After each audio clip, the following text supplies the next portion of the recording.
Chosen for the Archive of American Television. It is June 29th, 1999, and it's my pleasure to interview Ruth Warrick in New York City, New York. Well, hello. Good Hello. afternoon. Could I get your full name, please? Ruth Elizabeth Warrick. That's really full. And was that your name at birth? That's my name at birth and still is my name. I've added a couple of names with a husband or two, but they come and they go. But Warrick stays on. Any nicknames? Oh, some people call me Ruthie, but my mother said she chose my name because she didn't want me to be called a nickname, but she couldn't stop the Ruthie. And especially since my middle initial was E, so Ruthie is it, but not very much. When were you born? June 29th, 1916, And where were you born? in St. Joseph, Missouri. Is that where you grew up? Pretty much, yes. I lived there till I was 16 years old. Then we moved to Kansas City, Missouri, which is only 60 miles away. I graduated from high school there, and then I went to the University of Kansas City, which is now the University of Missouri at Kansas City. What was your father's name? Frederick Roswell Warrick, Jr. And what did he do? He was a sales manager for a chemical company. And your mother's name? Annie Laurie Scott. And her sister's name was Bonnie, and I was a grown woman before I knew there was anything strange about that. What interests did you have as a child? Did you read? Did you listen to the radio? I taught myself to read by the time I was 4 or 5 years old. I loved language, I loved reading, I loved books, and Hold on. Something happened now. You were just mentioning how you taught yourself to read. Yes, my parents read to me all the time, to me and to my younger sister, 2 years younger. And I used to stare at those words on the page and just will them to come into. And of course, the way you can do it, you get them to read the same story over and over, and you look as they read. And finally, you memorize the story, and then you can connect them with the words. But I adored reading. When I was, about 8 or 9, 10, and that, I would read a whole book a day. I went to the library at least once a day, got the book, checked it out, read it, take it back, and get another one. I just loved reading, and I loved music, too. My sister was a tomboy. She was always falling out of trees and having to go to the emergency room to get stitched up. But I liked to play, of course, but I just loved reading. Any favorite authors? Operas, yes. No, I mean any favorite writers Writers. or any favorite books? Yes. Probably the biggest thing of my life was my father had the 5-foot Harvard bookshelf, of important literature. And I kept reading it, and I really didn't understand much of it. Of course, it's not really for children. But I came to an Emerson essay on self-reliance, and I said, oh, that's the way I feel. I'm not the only person that feels this way. People were always saying, what's the matter with you? You're different. You're not like everybody else. I said, I must be on the right track because Emerson and I agree. And that I will never, ever forget. When Knighthood was in flower was one of my favorite, too. I loved the knights and all of the court gestures and all of that type of thing very, very, very much. So more fiction or nonfiction? It was both. I read more nonfiction now, I guess, than fiction. I loved poetry. I also wrote poetry. And I got a couple of prizes for writing poetry by the time I got to high school.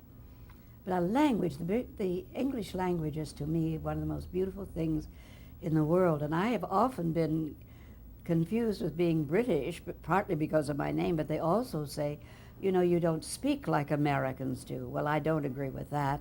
There are, of course, accents in different places in the country, but so are there in Britain. And I just love the sound of language. And then as I got a little older, I adored Shakespeare. In fact, I'd rather read Shakespeare than see Shakespeare, because I can make it more real to myself when I'm reading it than I can sometimes when I'm seeing it. Except for Orson Welles' Othello. That is magnificent, because he just, he just cut it enough so that you could follow it perfectly. And he is so magnificent anyway, his voice and the whole thing. It's just like a tale that a child can understand. Why did you enjoy reading so much? Was it tapping into your imagination at an early age, or? I'm sure it was. Also, I had a habit of telling stories to my little sister, and then I had a cousin just a few years older, so we would be together in the summertime at my grandparents' farm. And they would always say, tell us a story, and I'd make up a story till I got to it, and I'd say, all right, to be continued tomorrow. So I was doing my own soap operas from the time I was just a child. It was just fun. I just loved it. Did you listen to the radio? Oh, yeah, absolutely, yes. We had one of the first little crystal sets, my grandparents did. And of course there was an awful lot of static, but it was so exciting. Any favorites that come to mind? Well, of course, this is beyond that point, but we loved Amos and Andy. And of course, Bergen and McCarthy were great, and Jack Benny. And some of the soap operas, I didn't listen to those really early because my parents didn't, so I didn't have that particular kind of viewing, hearing really, in those days. But anything that had to do with drama or a story was of great fascination to me. That's another thing Morrison used to say. He said, telling the story is the whole thing. The rest of it is fine, but storytelling is the oldest form of literature and of history and of everything. And sitting around the campfire and telling the stories is how we pass things on. And it's still one of the most effective and potent ways. I agree. What about movies? Did you go to the movies on Saturday? After I was older, by the time, I guess my parents didn't really take us to the movies much. But by the time I lived in Santa Monica when I was like, 11, 12, we'd go to the matinees on Saturday afternoon. And in the country, when I was visiting my grandparents, which was every summer, they would have they'd have what they'd call an ice cream social, which would be in the park, and they would serve ice cream and strawberries, and then they'd put up a sheet and put a movie on that scene. I saw that from the time I was a little girl, and that was my first knowing that I'd like to be up there, but I couldn't really admit it because we were being brought up Southern Baptist, and the theater and anything to do with that is kind of suspect, so I kept it all to myself, which is the best way to do it when you're young. The dreams don't fade. Sometimes if you tell your dreams all the time, you lose them, but if you keep them inside of yourself, they keep growing and growing and being more and more important. So one was the point where you finally admitted out loud that you wanted to be in the theater or act. Well, I never really made a statement about it until I was in college. I just felt it was better not to. I guess the earliest that I kind of had a notion about it, when I was only 5 years old, I used to take a walk at sunset because we were far away from any roads. It was just a little country road that I could walk on. Nobody was worried about me. And I would talk to God, and I'd ask him, what is my mission in life? I knew that word because my mother took me to the Missionary Society, and of course you get it when you're in Sunday school. And what gave me the idea was Samuel. The Lord spoke to him, and he went into the priest who was taking care of him and thought he had called him. But finally the priest said, no, go back and lie down, and when you hear it again, say, here am I, Lord, and then he'll talk to you. So I kept saying, one time I finally said, don't you talk to girls? What's the matter? And I made a pallet and lay on the floor right by the door, which was a good idea in the hot summer nights anyhow. But I kind of let it go. I think what I was worrying about, I wanted to be a missionary because those are the most exciting people I knew in that age. They'd been to foreign countries, they'd had wonderful stories about different peoples. And I was very interested in all there was in church and spiritual things. But the other thing was beginning to grow, the wanting to be in theater of some kind. By the time I was in high school, I could go to the theater for 25 cents and see an hour's play and a movie for 25 cents. And I know that's where I got a lot of Phoebe Tyler comes from the Loey Bridge Players, because Loey Bridge was a woman like that. She wasn't elegant like Phoebe was, but she was a fusspot and she managed everybody. So I got that really from the very start. I still love theater very, very much. I don't believe anybody is ever really truly an actor or an actress unless they have started on the stage. That's where you get your sea legs, and then it's up to you. They can't say cut if you make a mistake, or you do a few lines at a time.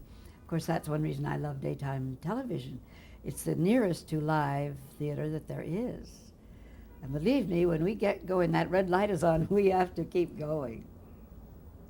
What high school did you go to? In St. Joseph's, it was Central High School, and then I went to Southwest High School in Kansas City. And that's an interesting little story. That was a wonderful part of town then. It was the southwest part of Kansas City, very elegant. Many of the children went to private schools, but many of them went to the public schools and did very well in college anyway. But then you know how populations change, and it became almost an entirely black school. And when I went back there to visit it, and I went in, and one of the girls said, "Aren't you ashamed that you went to this high school?" I said, "Why would I be ashamed? I'm proud of it." Well, she said, "Well, look around you." And it was true. It had become totally black. And I got a letter just this past week. It is being closed, I don't think because of that, but because it's an older building. And they wanted to know if I would send some pictures and some reminiscences about Southwest High School.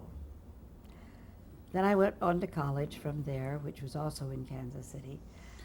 Oh, did you move to Kansas City because of your father's work? Yes, that was why. As a salesman? Mm-hmm. Mm-hmm. What activities did you pursue in high school? Well, I was a pretty busy girl. I got the lead in the senior play, which was very lucky. I wasn't allowed to be in a play in St. Joe because I didn't take speech as a subject. I didn't think they did very much in the speech classes, and I was much too eager to take as many things as I possibly could. In fact, I even went to summer school to take typing because I didn't want to waste a period of where I could be really learning something. I was always in rehearsal for something, but not the big plays.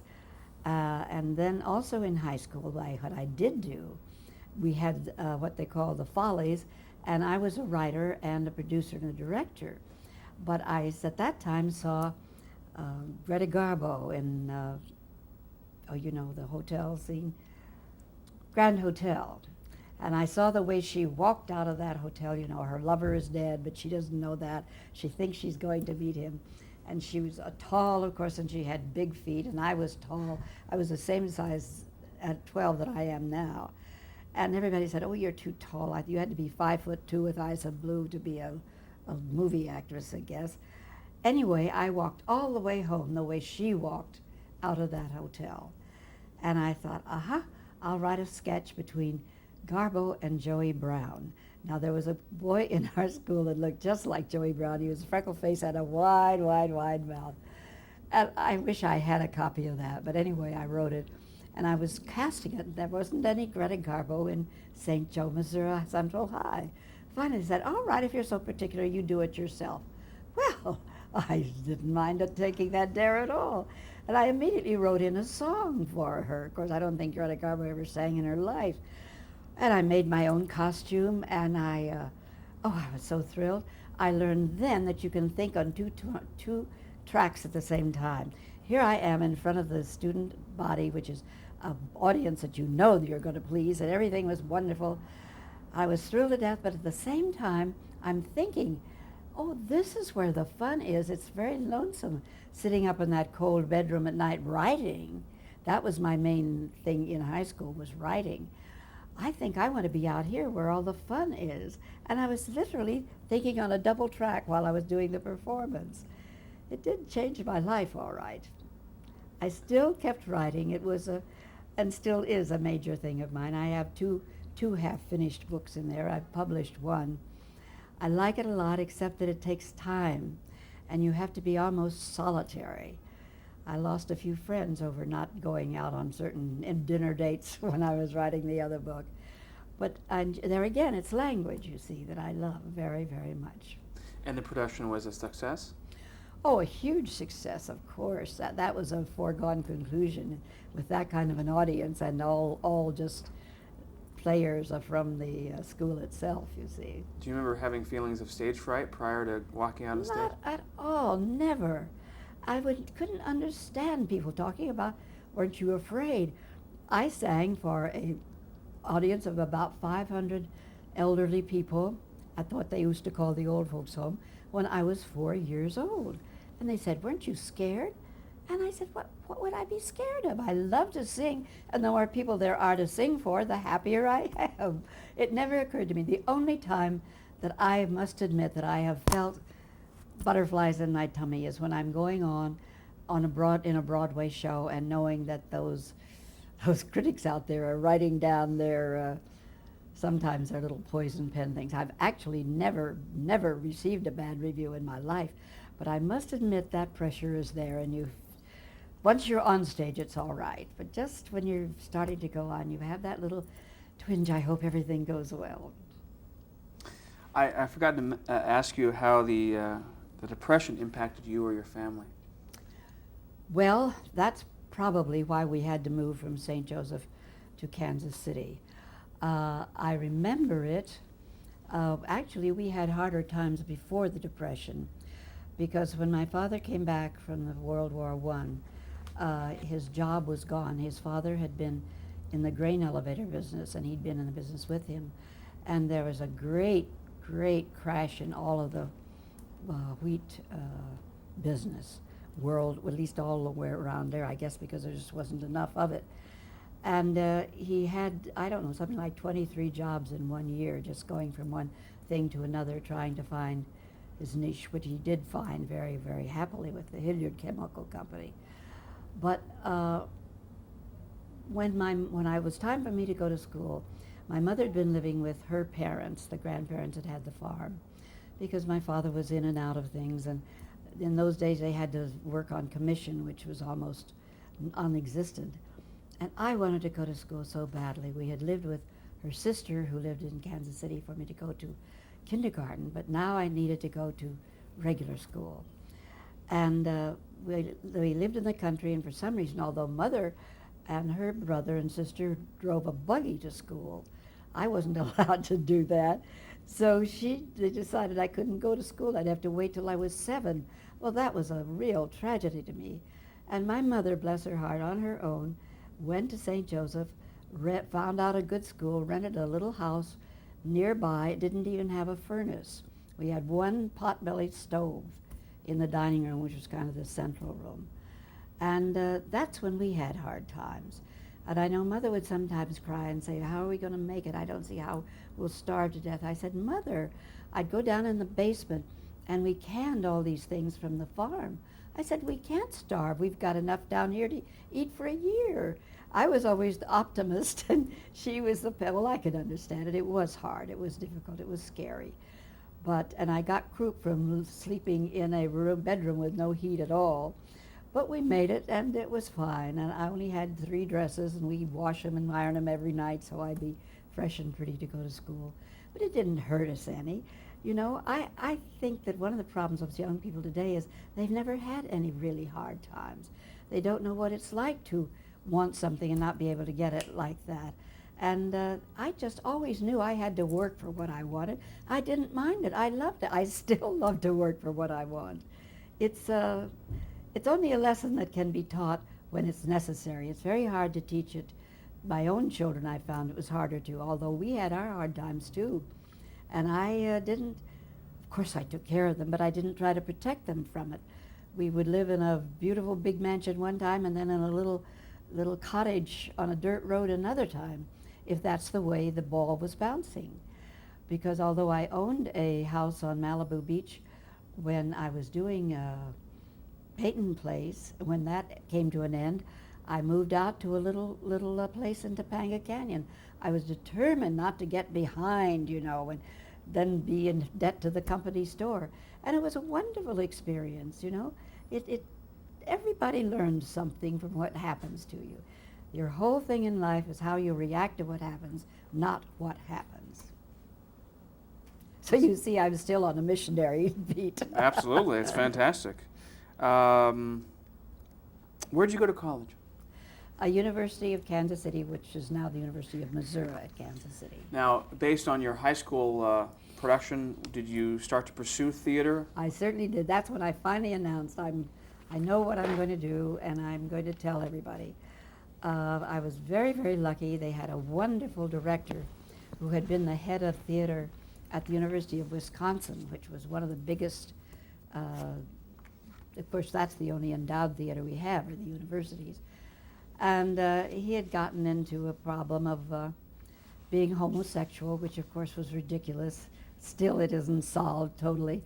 But he was let go from that very cushy job, and he came down to us, thank goodness. I think the angels sent him to me because he was wonderful. And I got the best training that I could possibly get. I never went to a regular drama school. And sometimes they're wonderful and sometimes they're not. If I could have gone to the Royal Academy in London, I would have gone immediately. But anyway, he trained me very carefully and very correctly. What's his name? Troutman. He was Edward Troutman. I don't think he's alive anymore. I'm sure he's not. But he was a very funny man and very, very good. And he knew what he was talking about. He knew history, theater history. It's so exciting to hear that when you're wanting to do that for your career. And I remember the first day after the first class, the cafeteria was in the garret. We had a beautiful mansion that had been given to us. And that's how the university began. 10 professors from the University of Chicago got together and came down together. So I had a wonderful faculty. And the cafeteria was in like the garret, and it was like being in La Boheme. You know, you could sing Mi Chiamano Mimi out the garret window. And I had a cheese, cream cheese and olive sandwich. And I never tasted anything so good in my life. So anytime I have that, I think about that, sitting there at that table. I said, this is it. Nobody's going to dissuade me anymore. I'm going to be an actress, period. And I was. You certainly were. Well, how in 1937 you were chosen as Miss Jubilesta. Mm-hmm. How did that come about? Well, after I was in college, of course, I did theater there. And then I did some community theater at the Jewish Center there, which was excellent. I'll never forget, when I finally got to Broadway, I was appalled at how much higher our standards were than theirs. I mean, we really did good work, and it was nothing amateurish about it. So I was getting good training wherever I went. And the man who had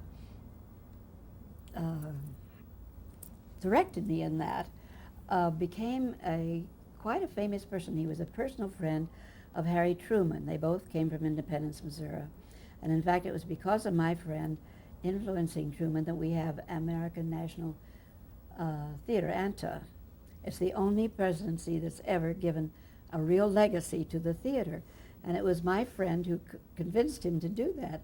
So he called me one day and he said, Ruth, get down here. This is right down your alley. There'd been a lot of ads in the papers. Come down and try out for Miss Jubilesta. And I said, are you kidding? I wouldn't put on a bathing suit and prance around for anybody. I thought it was a bathing beauty contest because that's how it looked. He said, no, no, no, this is a job.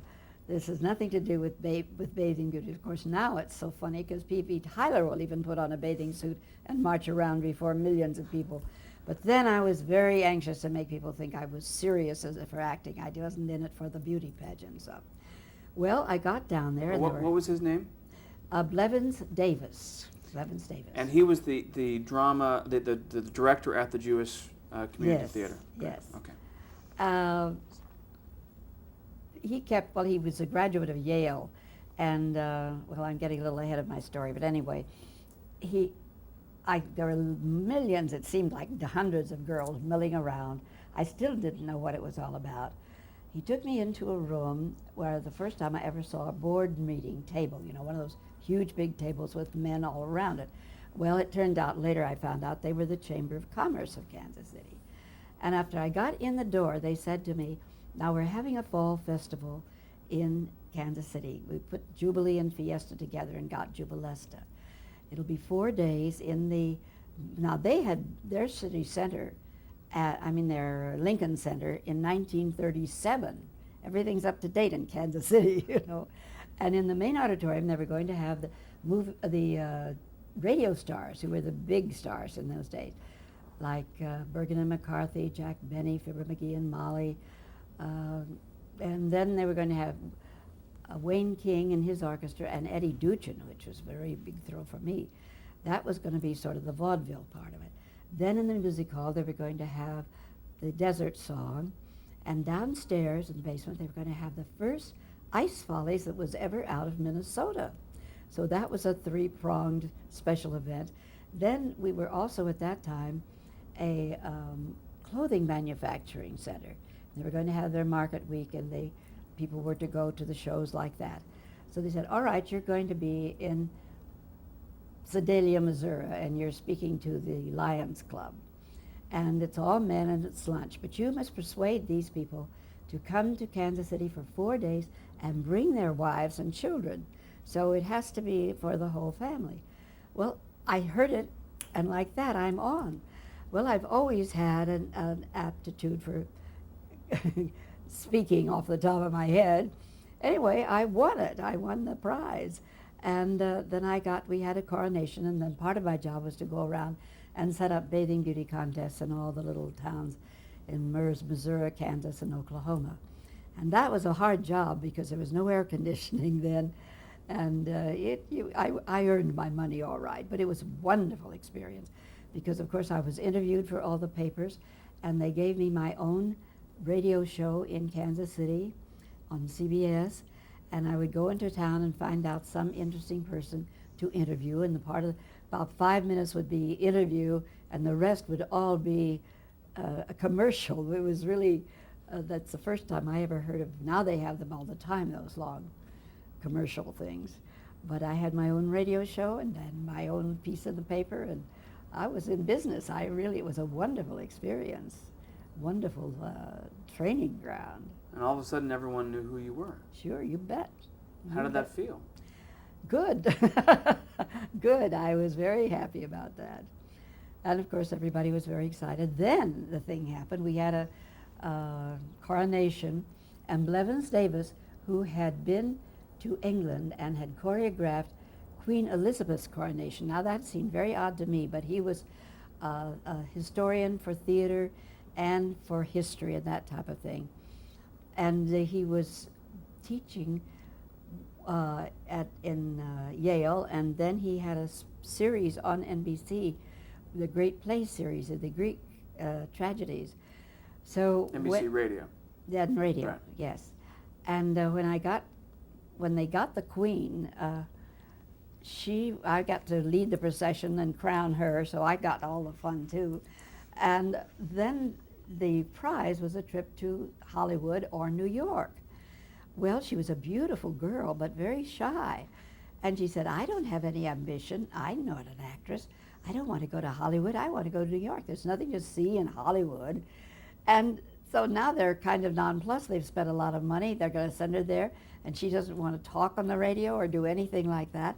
So they had a meeting and said, we better send Ruth with her. So I got the prize too. And instead of being upset, she was thrilled because I could do the work and she could just relax and have fun. So I got my round trip ticket, but I knew I'd never use the other half. I'd always wanted to go to New York. This was my chance, and I was going to take it. And Blevins was at that time doing the Great Play series on NBC Radio. And my first week in New York, I'm on a national radio show. Now, how do you like that? That's what can happen when you take a risk. And it was a risk. I didn't want to leave college. I loved college. But I knew this was the time that I was to make my move. I just felt it in my bones. And if I had not done it, I would not have met Orson Welles. So you see how the synchronicity worked all the way down the line. But I was ready. I knew that people always say how lucky you were to be in Citizen Kane. I said, yes, But if I weren't ready, it wouldn't have done any good at all. I had worked many, many years, always in rehearsal. I was never free to hang out after school. I was always rehearsing something. So when I got the chance to test for the role, I was ready. We'll take a break.